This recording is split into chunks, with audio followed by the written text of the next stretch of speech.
ఓ తల్లి ఏడ్చుకుంటా వచ్చింది. అయ్యా, వాడికి 15వ సంవత్సరం నుంచి సిగరెట్ అలవాటు, గుట్కా అలవాటు స్టార్ట్ అయిందయ్యా. 18వ సంవత్సరం నుంచి మందు అలవాటు స్టార్ట్ అయిందయ్యా. 20వ సంవత్సరం నుంచి వాడు బండి మీద ఎవరినో ఎక్కించుకొని తిరుగుతున్నాడయ్యా.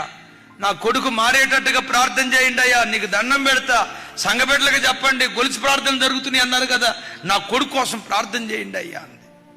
నేను అన్నా, అమ్మ వాళ్ళ నాన్న ఉన్నాడా అన్నా.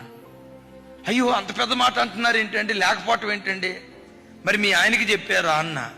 చెప్పకపోవటం ఏంటండి, చెప్పాను అంది. మరి చెప్తే మీ ఆయన రియాక్షన్ ఏంటమ్మా అన్నాను.